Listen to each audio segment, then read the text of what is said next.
I have a red colored Camaro eluding me. I am continuing northbound on Hammer at speeds 72. 619 coming northbound on Hammer. He's got a shotgun. Towards the gun!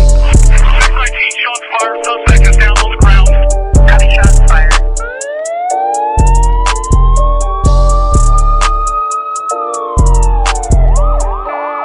Callers advising that the neighbor's house is on fire. They're also getting a structure fire at Main and Oak. Main and Oak. 2 new structures burning. Break. Welcome to the Scanner Group Crowdsourced Crime and Safety Podcast with Ryan Mallory and Jared Banry, coming to you from ThiefHunter Lab Studio near the Oregon-California border.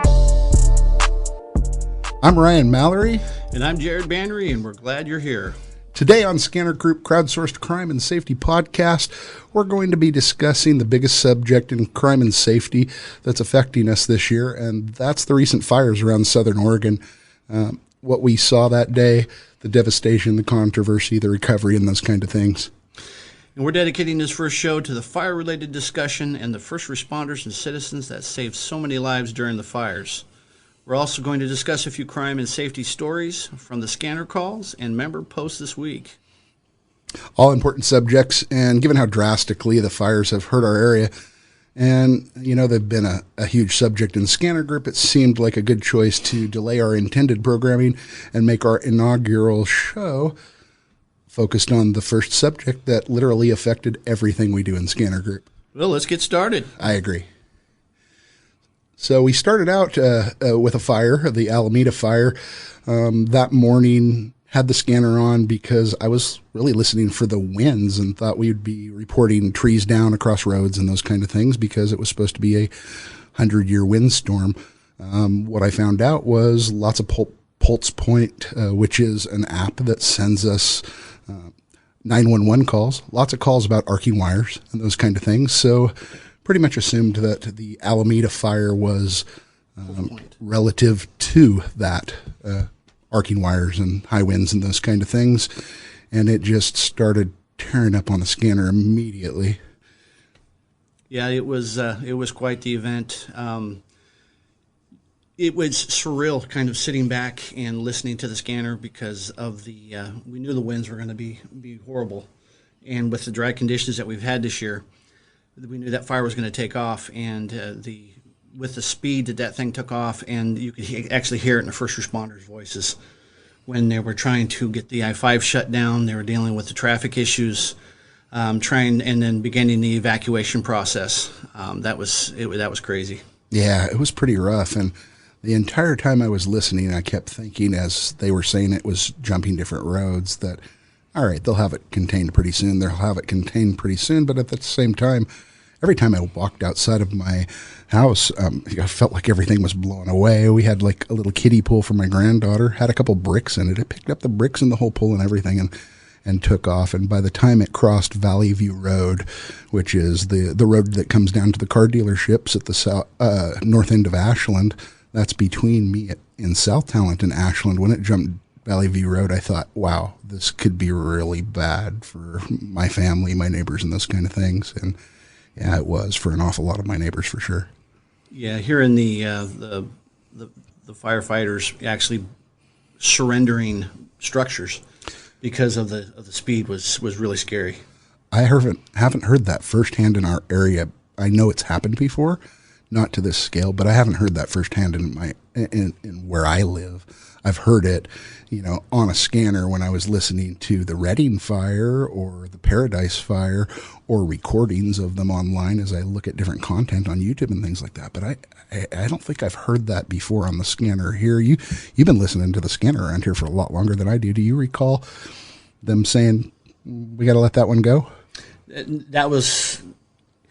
I'm speechless when I think back about that because I mean you could hear the frustration in their voices when they could not respond and the resources were getting stretched so thin because of the amount of evacuations that had to have been done, and when they said we can't send it, and the dispatchers they did an amazing job trying to keep track of all the different points of where the fires are and setting up commands and keeping track of officers and battalions so we don't lose one. Yep. I mean, that could be horrible. And that was probably the first time where I realized our first responders also thought it was a beyond normal, horrible situation. Was the tone and voice in some of the dispatchers. They were still covering, everything was still coming out, but as that day went on, I heard voices get more and more disheartened.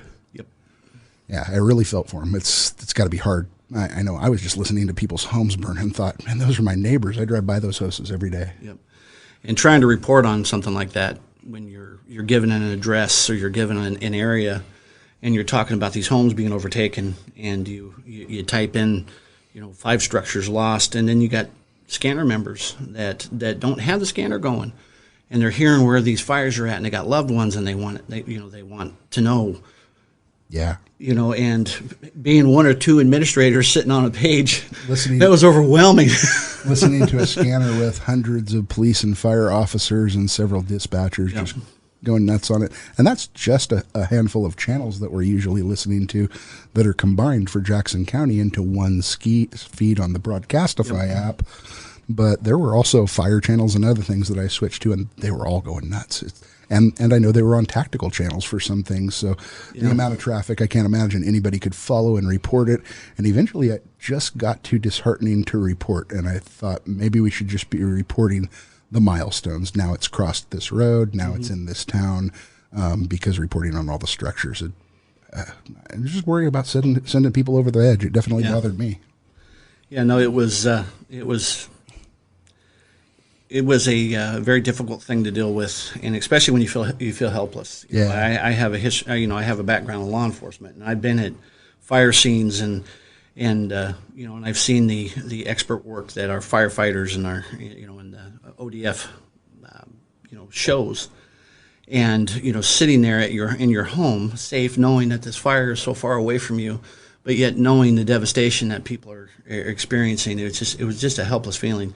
And then the instant messages start, the private messages start, and they're I need to know, and it definitely was a humbling experience being on a reporting end of it. When you're a scanner group admin and you report a lot or you help manage the feed, I mean, you put yourself out there a lot. So when something like that goes down, in a matter of a couple of days, I had thousands of private messages, and I'm sorry, folks. I mean, I really am. Couldn't respond to everybody. It was more than I could get done. And then, as folks, behind the scenes here, we have Addison, who is our tech guy. Say hi, Addison. Hello. And he's operating a sound switching board and a laptop and some other gear that we're using for this show. And he's also my son. And we had my wife that was already at work, and my daughter that came home from work, and we had them not come to our house. And the fire did get to within a block and a half of my house. And we were walking around talking to neighbors, passing out radios to a couple of neighbors, and making sure that everybody knew that they were supposed to be evacuated below Talent Avenue to 99. By the time it started crossing Talent Avenue, some of those pictures are me and Addison walking around to assess the fire to make sure we knew when we needed to get out for sure. And some of the pictures and videos that you may have seen on Scanner Group are from me or Addison when we were walking around there in Talent on 99 near Krill Road. Yeah, I walked around there for quite a while, and there was some pretty devastating stuff in there.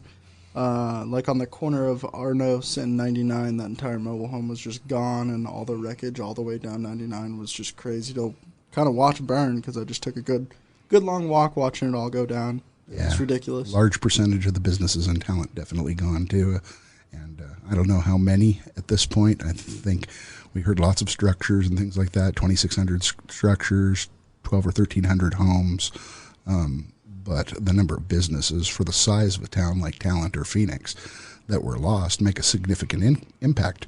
We all drive to South Medford or to Ashland now if we want to get anything from a Minute Market or a store or whatnot. Ray's is now open in Talent, and it's open in Phoenix too, I think. But most of the food places, they can't open yet or they're gone. Yeah, there's a lot of history there with Phoenix and Talent too. That I don't know if the valley's ever going to be the same. Yeah. it's going to be interesting to see what city planners have in store for rebuilding. Had an interesting conversation with the mayor of Phoenix. Chris Luz is his name, and he's been incredible at the recovery effort and getting resources out and attending meetings with fire districts, Jackson County Sheriff, all the different agencies that come here. And he's been a great source of information that I could pass on to members and other people in my town and whatnot. Him and I had an interesting conversation that I bounced off of a couple of council members that didn't seem like that would be completely unthinkable. But at this point, there's maybe 75% of talent left, and there's maybe 60% of Phoenix left. I think what we have is one town. The fire district and the school district are already combined. We might have to think about that. But I'm theorizing now, and I really want to move on to talk a little bit about the fire that lit up in Central Point, because Jared, you were working at the time, right? And I was a little involved. That was crazy. I was outside the establishment, and I had several employees start yelling at me, "Hey, it's flaring up! It's flaring up!" And when I went around the corner of the building and I looked up at the pillar of smoke, it was like, wow, it was coming. And we had to get the gas station shut down, and immediately tried to start shutting the roadways down. And we had people that did not cooperate all that well with trying to stop traffic, and it got dangerous. It got real dangerous. But in a high stress situation like that, when you got kids, you got family that's over the bridge. You want to get there to protect them, and a guy standing out on the road saying stop, stop, stop. You're not gonna really like him too much when you're trying to get to your children. Yeah, I can understand that for sure. We ended up in a situation where my wife was at work, and Addison and I left the house. We had stuff piled up to take with us. The 25 to 30% of your most important belongings that you may take with you.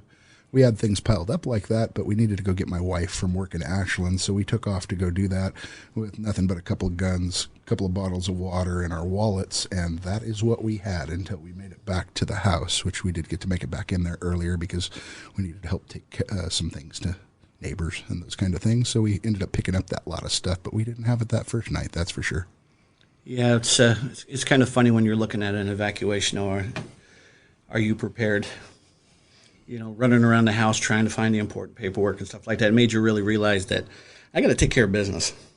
I got to make sure that I got all my important papers. I got to make sure that I got the irreplaceable pictures of the kids, the little family heirlooms, so we can grab and go, because we saw with the speed of that fire that you don't always have that time. And that's one thing I would like everyone to learn from this is be prepared. Take an evening, load your stuff up, get everything lined out that you would need to take with you in an emergency, because you can't go back and get those pictures. The pictures of the kids. Yep. and those irreplaceables. It can't be replaced. Definitely the old stuff.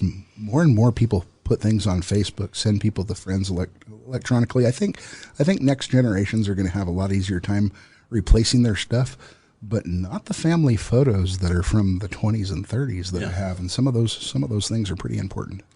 Yep. Now the with the Central Point fires, though, it the way that it took off the night prior to the fire that went behind FedEx. We were at a level 3 in Central Point, and it got to the point where gridlock, we were stuck. I mean, we were really stuck. And, I made the choice to stay home, give the roadways a chance to clear.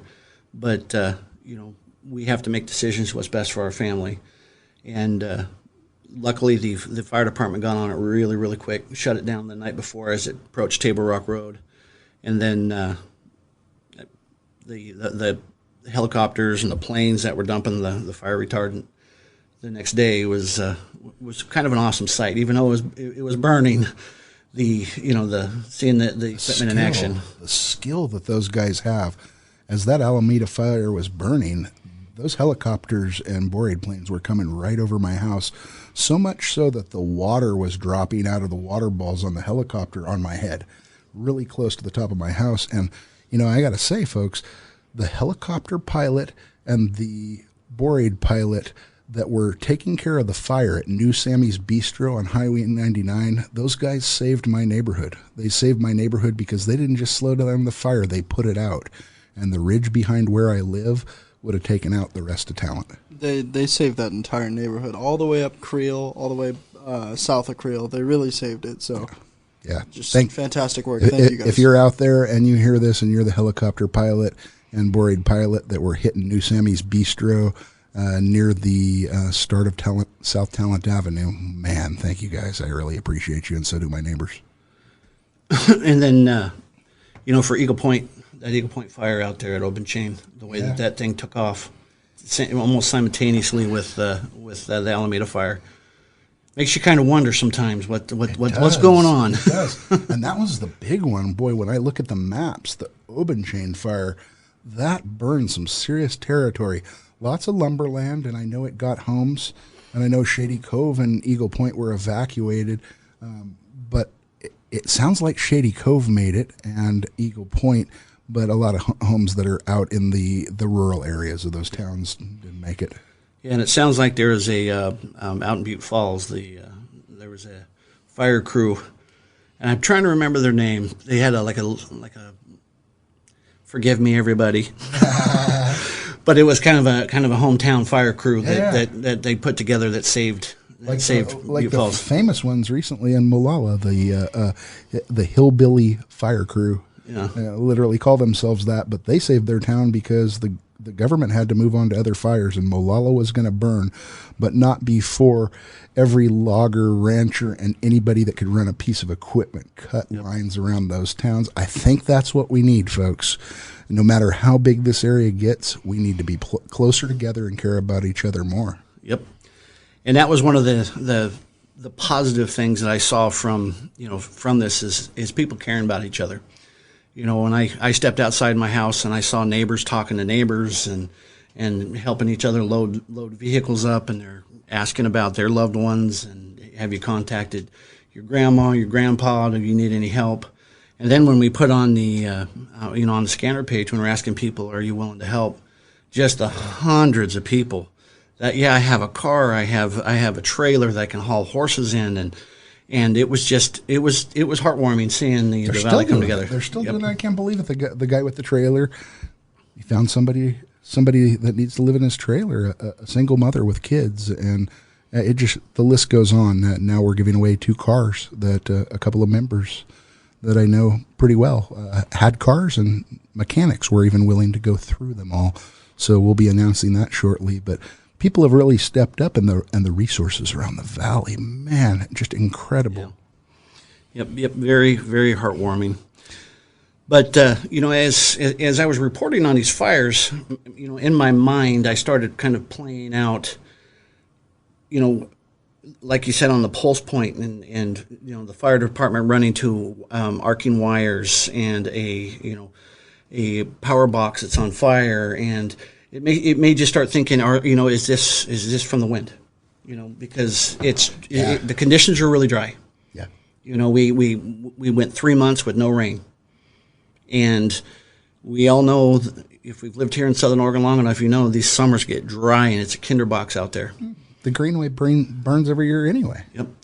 It's for the last 4 or 5 years we've been getting those spot fires from our homeless population that's down on the Greenway.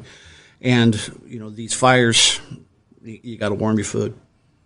They warm the food. That really brings us to another show subject. We thought we should discuss the controversies, and if you're listening online, I'm doing air quotes, the controversies of the local fires and fires in Oregon, but we can speak to the ones here at least a little bit. And probably a lot of controversy that we started hearing in the beginning is how the fire started, and we had heard everything from arson, arcing wires, high winds, and alternative organizations. We'll call it that. Yep. And I started seeing on the page that as we were reporting, giving information on the fires for people to know where the fire is going, understand what they got to do, people started getting on and started talking about what started the fires. And I got a lot of hate messages because we had to put a kibosh to it because we've got more important things to do. We have more important things to do, and we want to get the information out to the members in a situation like that, and resources and where they should meet up with family and some of the different things we covered. But also, I know we've talked about this personally. We both feel a certain sense of responsibility for covering that large of subscriber base with information and not inciting riot or creating vigilantes or just letting things ramp up when there just isn't enough information to make that call. Yeah. And I'm kind of a patriotic guy, and most people know that I'm pretty conservative, even though I don't belong to a political party. If there's and I'm going to say the A word, calm, brother. I'm going to say the A word. Don't say it. If there's an Antifa problem or some other problem relative to conspiracy and it can be proven, I will say it out loud. There, I said it. That's right. But I couldn't find any details, and I've talked to an awful lot of people, and every time I track something back, this guy told, I can never track it back to the guy that actually heard it, which, that's kind of part of the problem. I want to hear facts. And there were factually 2 arsonists arrested. Yeah. We should chat about them a little bit. Yep. BAKKELA and GUYEN? I think GUYEN. He might be pronouncing that wrong. He's the one that was in the van. Yeah, he lit his van on fire up Highway 66. Yep. And by the graces of God, Green Springs Fire District from way up on the hill was coming down to fight the Almeda fire. And they saw the van burning and they put it out. It was covered with propane tanks and accelerants on top, and he had used a can of gas to douse the thing and light it on fire with a cigarette, is what the report said, and burnt himself pretty bad. But when that first came down, you and I discussed it, and some police officers and things like that, and other people were talking about it, and it seemed like it was maybe an attempted suicide, but he was not in the van. He left the van. Yeah, initially it was coming across as someone had attempted suicide. Right. And so that's what I was initially under the impression, that this guy was trying to kill himself. Yes. And since, as when I always say, and I'm using air quotes myself, as I always say, wait for facts. Facts are coming out now that this was not an attempted suicide. Yeah, it doesn't sound like he attempted suicide. And the Ashland Police Chief, Ty O'Meara, he says that they're looking at him as possibly a suspect in the start of the Almeda fire that started kind of near the Ashland Dog Park off of Nevada Street and Oak. My wife and I took a drive down there today after she got off work because I just kind of wanted to see where the fire started, and it's away from a lot of stuff. It's very public area, and there's a BMX bike course kind of by it in the sticks, and that's right where it started. You could see that it burnt towards the wind and towards the north since then, and they don't have anything on them, but I know there were also bodies found not very far from the story of the fire, or human remains, at least one. Is that what we know? Sheriff Sickler, I think he touched briefly on it on a press release, and I'm sure we're going to hear more in regards to that. But kind of getting back to the arson side of these starts. We've never, and I want everyone to understand, we've never said that these fires were not suspicious. And we've never said that these fires are, global warming quotes or the environment or the winds. We don't want people living in any more panic than they were that night. The fires themselves were scary enough. Super important. And really, those 2 guys now definitely responsible for 2 fires, the van fire and a fire that started in Phoenix by BAKKELA. BAKKELA. Yeah. And, when I look up these guys in the paper, and so the police are going to tell you that. They're not supposed to talk about a guy's record when they give you what he was arrested for.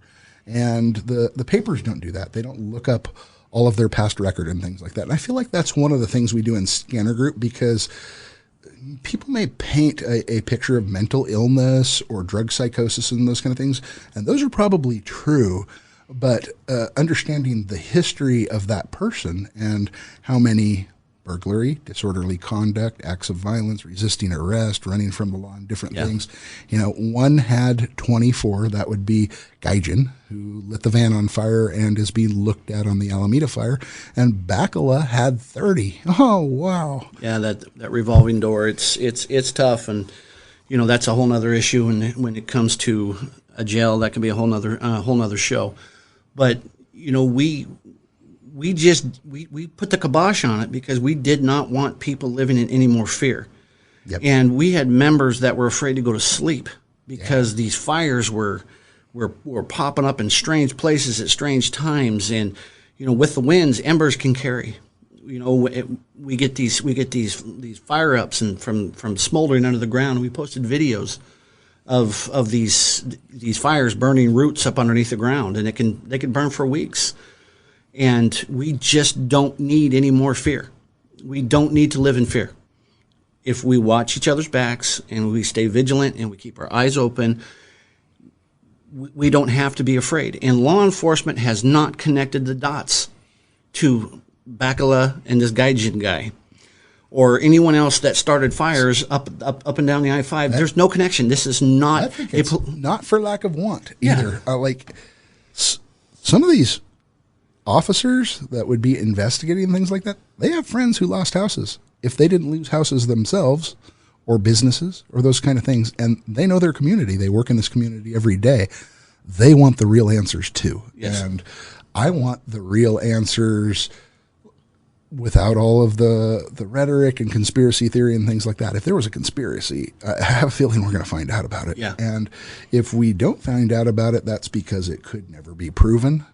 But I do also think some of the fire relative stuff around in the area was relative to wires arcing, because there were so many citizens' reports over 911 in Eagle Point, Talent, Phoenix. There were wire arcing power problems in the windstorm of the century. And I grew up near Mount Shasta, where the wind literally bends the signs, stop signs, around the poles. And I've lived here for cruising in on, not quite 30 years. Yeah. But I think I've been here since I'm 22. I'm cruising in on 50 next year. I have never seen a windstorm like that here. That was crazy. I've seen it in Mount Shasta, where they batten the hatches down and expect windstorms like that.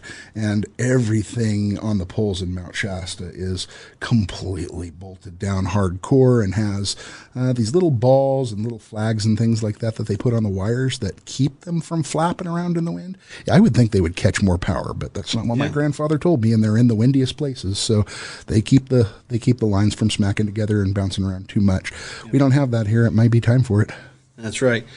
And you know, as these fires were going, I had an experience on that scanner page that for the first time in a long time, I got nervous, because when you hear the state troopers and they're out, and you know, the sheriff's deputies and Ashland PD and these officers are communicating back and forth, when you hear an officer basically say, "I'm trapped.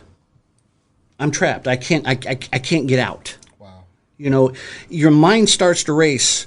You know, is he covered? Is he surrounded with fire? Is he? But the whole time that this trooper was saying that I was trapped, he was going door to door to door, and he was clearing out residents. Never quit. Never quit. Never stopped. Never stopped. He was not concerned about himself. He was concerned about the people that lived in that area. And that trooper saved a lot of lives that day, along with many other officers. And I've heard stories of an officer pulling people out of a motorhome. I mean, out of a mobile home. You know, and it's just the heroism that was shown that day. We need to be grateful. The job doesn't stop. There isn't a clock really to punch when there's an emergency like that. Our first responders, they just go to work and stay at work, I guess, until they tip over, from what I've heard. Yeah, it's amazing. I had a picture sent to me of a fire hose that was stretched out along the street, and it was gone. It was melted. It was gone.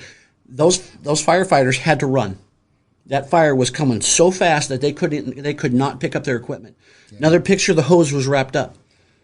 You know, we sit behind keyboards and we watch the news and we watch TV. Everybody's interested in what's going on. But the courage that it takes to look at the devil in the eyes as that fire's coming and to stand your ground to the point where you have to run. Yeah. Is amazing. You know, I thought at one point, I live on a semi-rural piece of property. It's in town, but it's tucked away, and I have talent irrigation, and I bought a 90-gallon per minute well because I thought, wow, if that ridge is ever on fire, I want to be able to pump out some water and keep my property wet. So me and all my neighbors, of course, we were watering our property with TID, and there's a generator at my house, but we've never really thought through how that might hook up to the house or how that might hook up to the pump. When the power lines burned, my water was over. That was it. And that was about the time I went, how well have I really planned? How well have I really planned? When we were running around, Addison, do you remember running around trying to pack up stuff and deciding what we should take and what we hadn't? Oh, yeah, yeah. I mean, it's a bit of a panic you feel when you have to put your life into what am I taking with me? Yeah, I mean, the main thing for me, at least, I only have a few items that I really care about, honestly. I don't have too many sentimental items. I have, like, a computer. State your age for the record. My age? I am 21 years old, so I'm generally pretty young. Yeah. I don't have too many sentimental items. Most of those belong to you guys, and they're sentimental to me too. Yeah. But so I grabbed my computer, you know, I grabbed mine too. monitor, stuff like that, and then main thing after you that, helped us. Yeah. Pretty much after that, I was just calling family members that are in the house and going, "Hey, what do you want? What do you want from here?" Yeah, this will definitely make us rethink our disaster plan for sure, because you know how you think you're a tough guy and you got it all covered, and then you realize that there are full-grown men in uniform that do this every day that are running from the fire. So we took a ride down Highway 99 at 2:30 in the morning with both sides of the highway flaming, every business on fire. Until we could get to the freeway, and it was seriously sketchy. And I was already amazed by people that run into the flames, but now I'm really amazed because of what you said about the devil looking at you in the face. That's what it felt like at night. Yep, it's a surreal feeling. We should talk a little bit about a couple of the other conspiracy theories. The Hawthorne Park Urban Campground, that's kind of tied into the alternative organization. Yeah. Talk, and lots of conspiracies passed around, and people here from out of town. Well, first of all, the fires are burning in California and other places, and COVID is happening all over the country. So there are definitely people in Southern Oregon and Northern California from other places. Not here. And they're normally not here. I've seen more Cali plates than I usually do. We usually see a lot of them, but man, it seems like there's a lot of Cali plates on the road, New York plates, and plates from other places. People vamoose from big cities, and they come to smaller towns, and this is a common smaller town that people like to move to and come to, and it's large enough in this area and in Jackson County, the largest Jackson County of 17 in the United States, about 240,000 people. That means there's a lot of people that have relatives here, folks. So, we're not here to give a definitive answer to any of this stuff, but when you look really close and you ask a lot of questions and you can't make it to people that know firsthand, then you got to chalk it up to there isn't enough information to say that conspiracy theory is correct.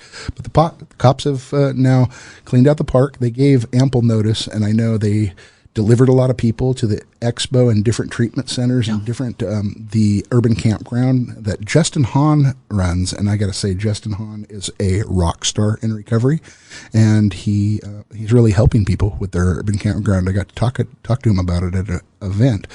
So they've moved people around, and the next day when they came back to cite people and make them leave because they didn't heed the warning, there was nobody there that they could find that was affected by the fire relative to being burned out of their home. Now, I realize people are going to say the Greenway was some people's homes, not legally, and do we want to run them off?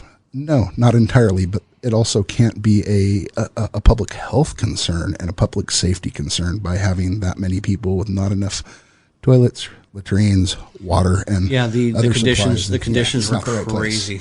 Not the right place. Yeah, and I know that we've had several scanner members ask about downtown Dan Doty. Yes. He is safe. Oh, good. He is safe. I didn't know. I spoke with someone that had spoken with him in the last couple of days. He's safe. He's concerned about everyone, and he sends his love. For those of you who don't know who that is, you mind explaining? Because I have no clue who that is. Downtown Dan is not a transient. He has a home. He's lived here a long time. He's got what I would describe as some mental illnesses, but they were from birth. And Dan is a nice guy to talk to. People like to help him because he's a really friendly guy. Your uncle has had dinner with him before, and I've talked to Dan a lot because I used to go to some meetings at the library early in the morning, and he was always there waiting. He likes to check out audio files from the library and listen to books and listen to music and those kind of things. He's a really good, positive guy, so I'm glad to hear Dan is safe. Dan is safe, and Dan is one of the nicest guys you'll ever run into. I mean, the man's got a heart the size of Texas. And I know that several members were wondering about Dan and wanting to do a follow-up on that and let people know that Dan is safe. That probably, describing Dan is probably a good way to talk about Hawthorne Park. So there are a lot of people that have mental health issues and a lot of people that have addiction and drug psychosis issues that have become mental health issues, or vice versa. Could have happened either way. And, we're not dogging on those folks at all. But the parks and the town need to be safe, and we need to not burn it down, and there needs to not be needles all over the place. So we hope they get help, and we hope they're pointed the right direction. And definitely, we need more mental health and addiction treatment services. Can't disagree with that a bit. I wanted someone in jail. It would have taken care of both problems, or at least helped with them. But not everybody who has mental health and addiction issues is an ass. They're not all stealing stuff, but a whole lot of them are if they're living on the Greenway, and here is why. There are other places to go, and they may not fit their tastes, and the likelihood is they do not fit their tastes because you can't be high and you can't be drunk in those facilities. Yeah, the thing that I'm confused about when I hear about Hawthorne is I don't have a problem with people initially throwing some tents up because they don't have any place to go. No, not at all. I don't. But when you try to make a city, you make little makeshift hospitals and stuff like that, you're sending a message to the city, we're not going anywhere. And here you have MPD's is it livability team? Yeah. Yeah, MPD's livability team that came in, and they took 64 people off the streets. They gave them a safe, sanitary place to go. Why are people pitching a fit?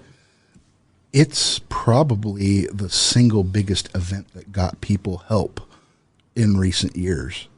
If we're talking one event, if you have one addiction treatment event at the park, or you have one any kind of event, you're going to help a few people. If you have one green sweep, you're going to clean some people off of the trail, and possibly somebody will take some of those flyers or some of that help that's being offered when you're cleaning people off the trail.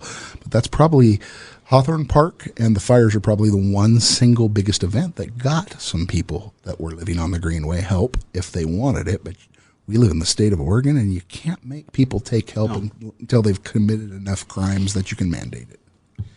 Exactly, and I'm glad that that MPD cares enough to form these livability teams, and they're helping people get into homes, and they're yes, law enforcement goes down and cleans out the Greenway, and some people get mad, and some people will curse law enforcement for doing that, but yet this same agency forms this team and starts putting these people into a better place, and yet these same groups don't say thank you.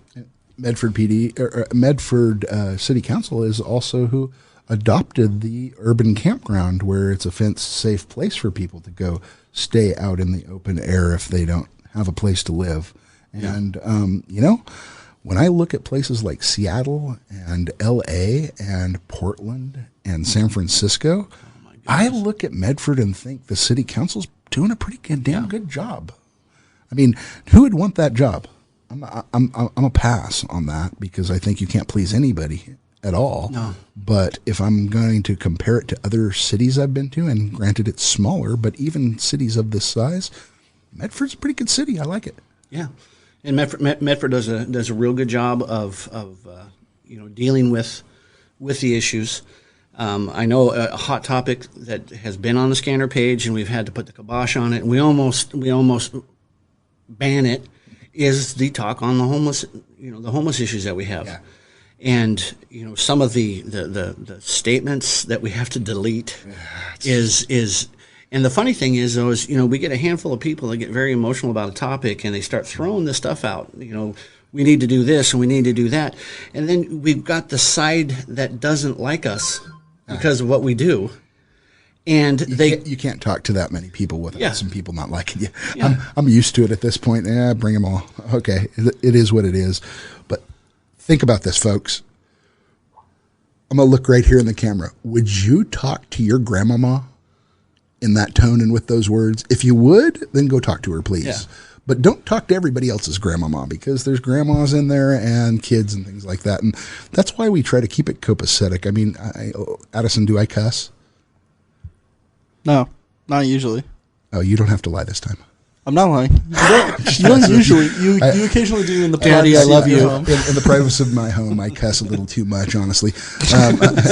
Same. None of us are goody two-shoes, folks. We're trying to keep that thing useful and interesting and fair to look at for everybody that's in there. And there's a ton of people in there, so we do our best with that. Maybe somebody gets something deleted or muted unjustly on occasion. We don't think so, and maybe sometimes we let some things slide or miss them. It's not perfect. Neither is law enforcement. Neither is a judge's job, or neither is what you do for a living, unless you're a neurosurgeon. And then, good job, sir. You're very accurate. Yeah. And as we wrap up the Hawthorne topic, we can go on all day about it. The other hot topic that has been discussed on the scanner page is, where was the emergency broadcast system? Where was it? What the heck is that? Well, I don't even know at this point. It's that monthly disturbance of your favorite TV show. Oh, they should just turn that off. Color borders. We'll put some up right here. This is the test of the emergency broadcast system. Yeah. This is only a test. But when we needed it, where was it? So I know quite a bit about this because I worked 5 years in the cable television industry as an operations manager, and kind of had to know what some of those things were. I did not maintain them myself, but that system has to be tested. It's a government mandate, and that system was paid for with millions of dollars of taxpayer money. All across the country these exist, and they are a way that your government, specifically sheriffs and emergency managers, can interject into all programming in an area at the same time. An emergency warning, a tidal wave, a fire in our case, a tornado in other places. And if you think about this valley, what's the biggest industry here? It used to be logging when I was a kid. Well, we're probably looking at the hemp industry now. Yeah, maybe the hemp industry now, but last I knew, the largest industry was geriatrics, and there are retirement homes throughout this valley. And, by the time I retire, I hope I'm sitting around watching the morning news and radio programs and things like that. But seniors watch that stuff, and if it reaches anybody, it should be used, in my opinion. That comes on, and there are those tones that you can hear all over your house if you have your TV radio or radio on in the car, and then a message that tells you what's wrong and what to do. And that can be used over and over and over again in a fire. Now, is there anything you want to add to how that system works? Because I also want to talk about a little bit about the other systems that were used and why there would be a difference. Well, I understand with the speed of that Alameda fire, the way that it took off, and then with the resources that were being stretched. I can understand initially why that thing didn't go off. Sure. But, multiple hours as this fire is working through Talent and Phoenix and threatening Medford, yet nothing was done. Just even like 6 hours later, an emergency broadcast that said stay out of Talented Phoenix would be good. Yeah. Just something real simple. Yeah, so it's easy. It's easy. Okay, so when there's a disaster this big, there's going to be mistakes made, mistakes by you, by me, by citizens helping, by police, by fire. Everybody's going to make mistakes because there are too many details to cover. Kind of feel like that. This is a pretty big one, and because it covers a lot of people in a demographic that use that device. But there are other devices, and there's the Everbridge system, and I subscribe to the Everbridge system, and I think in talking to a cell phone technician that I used to work for that works for a company locally, cell phone company that I won't name and maintains all the towers, possibly cell phone traffic during something like this is a problem that gets text messages and automated phone calls maybe delivered later. Voice messages delivered later. If you have everybody in town evacuating and calling their families and people calling in to check on them, and you flood a cell phone tower and you bury it, you're not going to get that message. And there are other systems. A lot of us get pings from PulsePoint, get other stuff, and some people turn on the scanner. You know who knows first? The people with the flames outside their house. Who knows after that?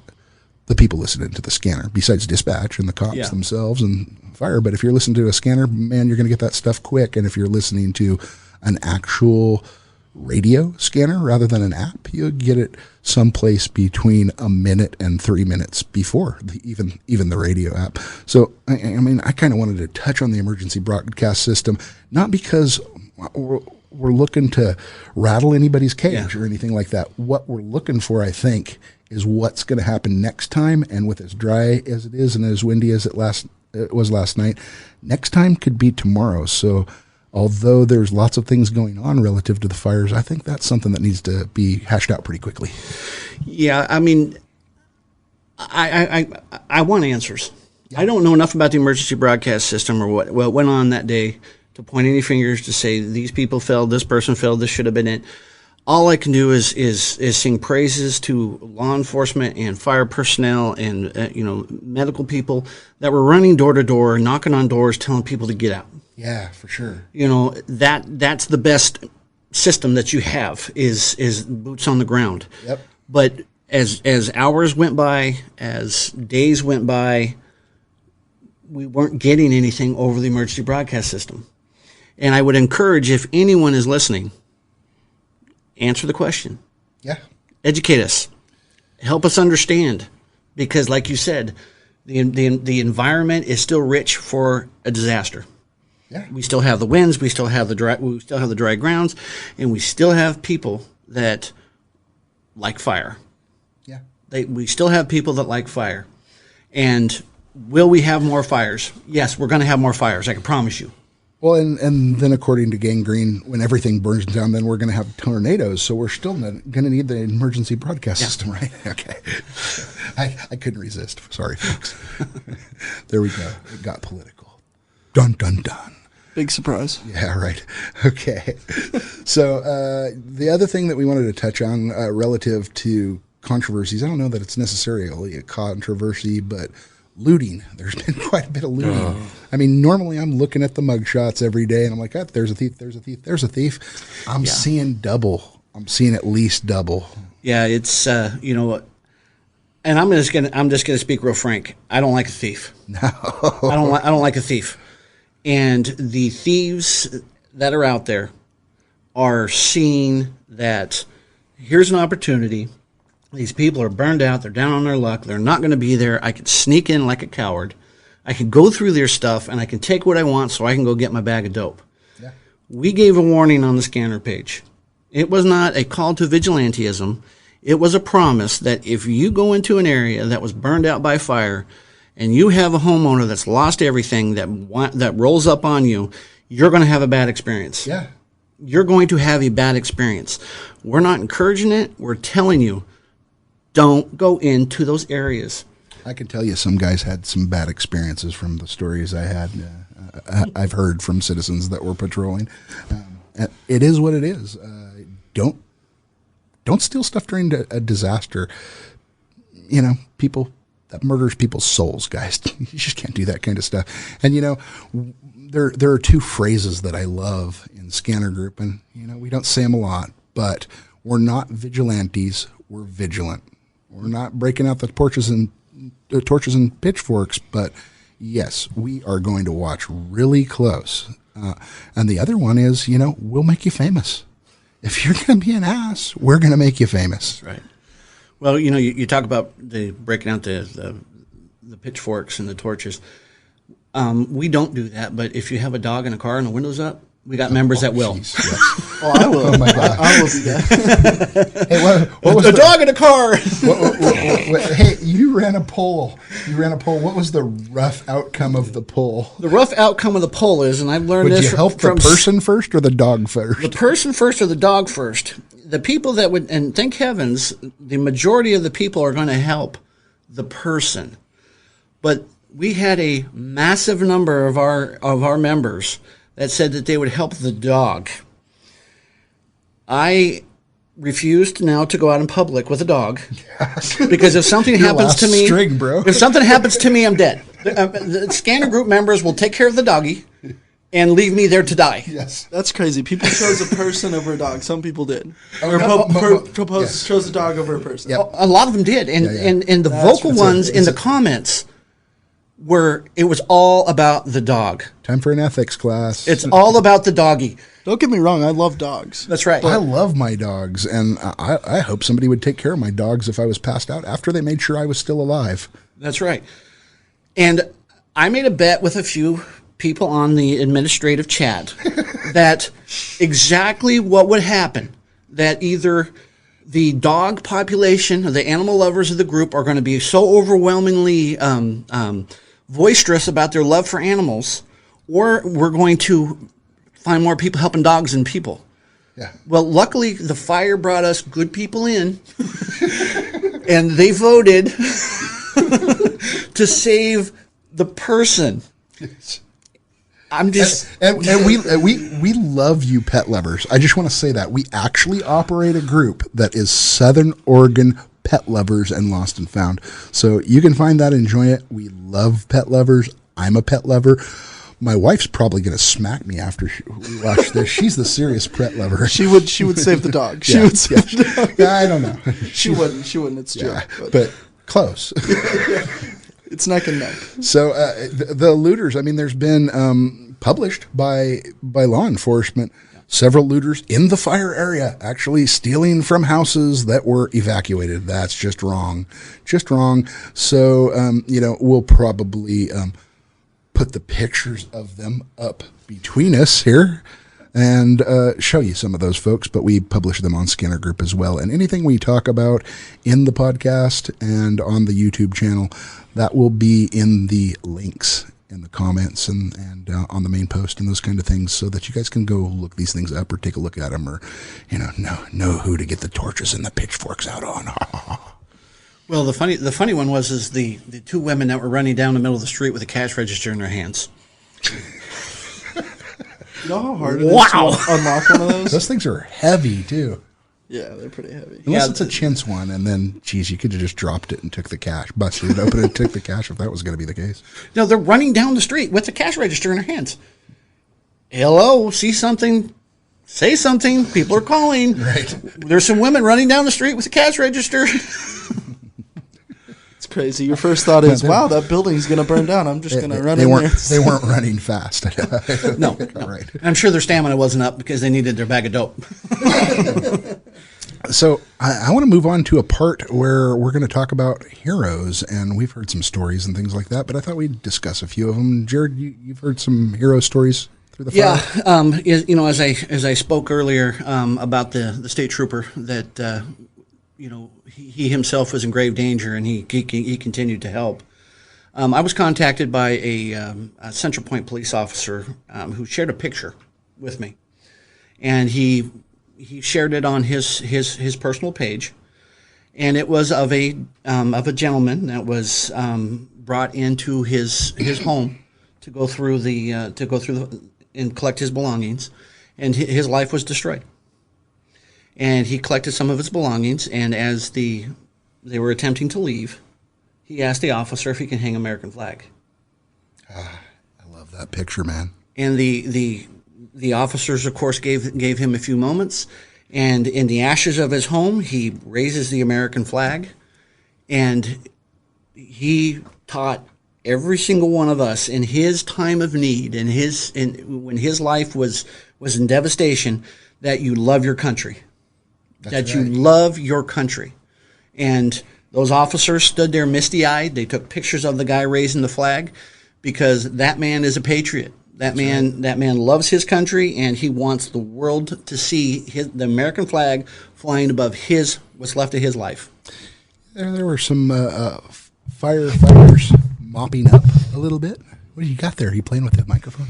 My big foot. Gotta tease you. My big foot knocked it down. Yep. There were some firefighters in Talent that were doing mop up, and every time they found an American flag, they duct taped it to the light pole in front of the house. So, kind of in the Suncrest area, I know there were several flags up, and the flag is a symbol of togetherness throughout the history of this country. And I realize some people don't like the flag or what it stands for, the history or those kind of things, but it's okay to like the flag, folks. It's not only a symbol of like togetherness; it's also a symbol of hope, which people really need right now. And some serious hope. Good point, Addison. I really think that it's a good symbol to have up right now. So thanks to those police officers for posting those up. Yeah. There's the story of Jackson County Sheriff's deputies Hall and Ponder, and I was listening to the scanner when those guys had an incredibly heroic moment. I heard the voice of one of them, and I'm not sure which one of it was, come over the scanner saying, "There's somebody in a trailer and I can't get into it. I can't get them out." And there was some serious stress in his voice. Serious stress. I like it. It made me tear up. You just want to run there and help him, but you don't even know where to go or anything. Not that I'd be much help to him. And then, I just kept thinking, did those people burn? And a little while later, I hear a voice come over the radio, and it's the same voice, and out of breath, saying, "We got him out. There was 2. We got him out." And holy cow, they did get him out, and it was deputies Hall and Ponder that got him out, and one of them grabbed an umbrella from near the property there and busted open a window and cleaned out the glass, and they got a woman and a man that were trapped inside, and the trailer was engulfed. I mean, they seriously they risked life and limb to save those folks.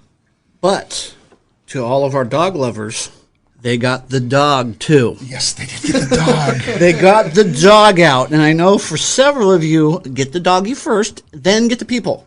So everybody can love that story because the pets and the humans are okay. That's right. Yes, that's right. Good stuff. It's a win-win. Good stuff. The other thing I want to talk about is there were a lot of hero businesses, is what I would call them. And there's a lot of them, and we won't be able to cover them all, but I want to tell you, on the Almeda fire, when the police were coming through evacuating people, the folks at Town and Country Chevrolet jumped in the largest vans they have and went to evacuate people. Brand new vans, they loaded up their inventory and their employees, and they went to evacuating citizens. They're potential customers later, I hope. Heck, I might buy a Chevy.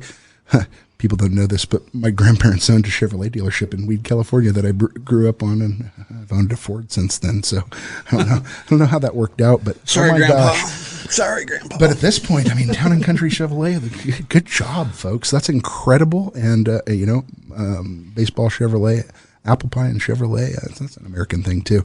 Right. The Grotto in Talent, they couldn't serve food, but they turned their parking lot into a resource center for the citizens of Talent that were still there.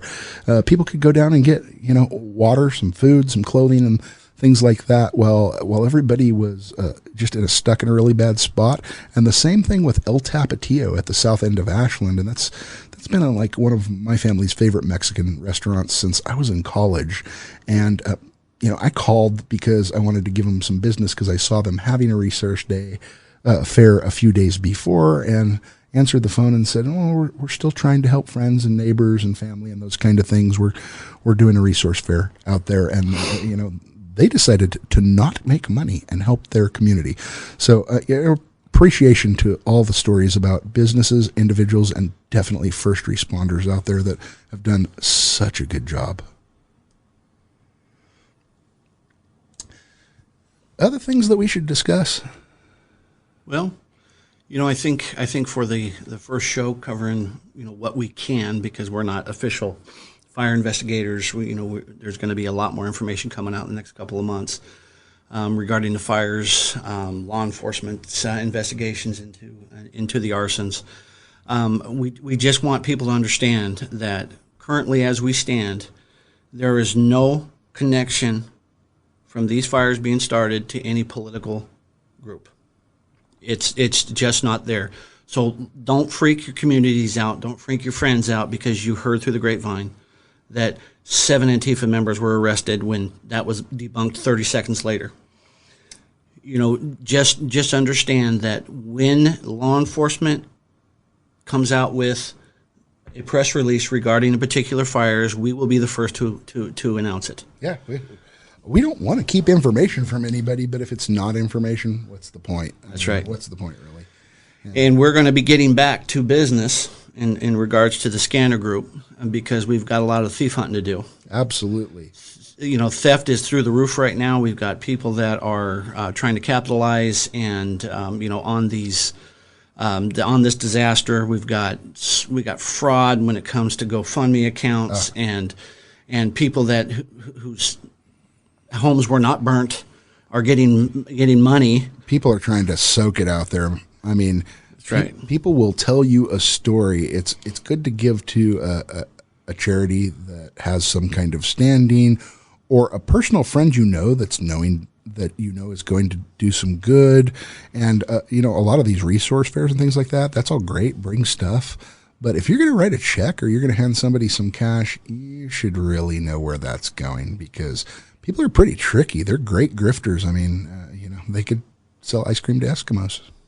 Yeah, it's and we're going to put people's faces up on the internet. We're going to put people's faces up on scanner page. We're going to warn our communities of who's dangerous. Call them out. That's our brand. That's right. We'll make you famous. And we want people to understand that if we put a picture up on the internet, if we cover a particular story, we have facts. This is not made up. This is not making an assumption that you're a FEMA inspector and all of a sudden you're a sex trafficker. Okay, these are solid facts that this person committed this crime and we're looking for him, or we need to know who this face is, or a ring video is going to get shown, and we're going to need you guys to be able to stand up and say, yeah, I know who that is. And we want to put the fear into the criminals in this community that you will not get away with it. You know what you do when you call them out and you tell us who they are? When you identify somebody and we publish them, you get them out of the shadows. So for as long as you're addicted, meth, heroin, whatever you got going on there, maybe stealing stuff, maybe doing some violent stuff, whatever that is, you don't want everybody to know. You definitely don't want everybody to know. And once everybody knows, you can just continue to be that guy and everybody knows, or it could be the clean break point. And we've seen it be the clean break point, and we've seen some folks get clean that were featured and deleted everything about them after they were clean for a year with a job. That's our motto. We'll get rid of all of it. The rest of the world, the court system, the rest of the internet isn't going to get rid of anything. But in Scanner Group, we'll get rid of the record that we posted if you can pull it off and get clean, because you got to be tough as nails to get clean from that crap. Seriously, right. Tough as nails. Really stronger than most humans if you can do it. Definitely. And I really think the goal is just to not only help the community, but help the people that are suffering. Absolutely. Because it's really hard to get out of that stuff. Like you just said, you got to be tougher than nails. So reporting to us who they are, if you know them, really does help them in the long run. Completely. That's the goal. So I think we're going to wrap it up here. And I do want to mention that if you are a fire victim, we have several posts to resources in the pinned post in Scanner Group. So there are two things in Scanner Group. There's pinned posts, which is a group of announcements at the top. you hit announcements and you can find the most important stuff there. And we also put an occasional advertisement in there for people that sponsor us, like Homes for Heroes, Tawny Wouters and Mary Shields. We appreciate that. Pays for some expenses. Also, we want to thank our landlord, Southern Oregon Property Management. They've provided us an office at an undisclosed location. Pretty cool. Anyway, that is ThiefHunter Labs. That's where we're coming to you from. And we're going to sign off the show. Jared, anything you want to say? Peace out. Thanks for hanging out for an hour. Yeah. All right. That's the first one, folks. It's a wrap, and we'll be back with other great information and a normal format after this first one about the fires that struck Southern Oregon. Thanks for tuning in to the Scanner Group Crowdsourced Crime and Safety Podcast with Ryan Mallory and Jared Banry from ThiefHunter Labs. Make sure to subscribe today for notifications about the next show. Visit us at www.thiefhunterlabs.com or on Facebook as Thief Hunter Labs in the search bar.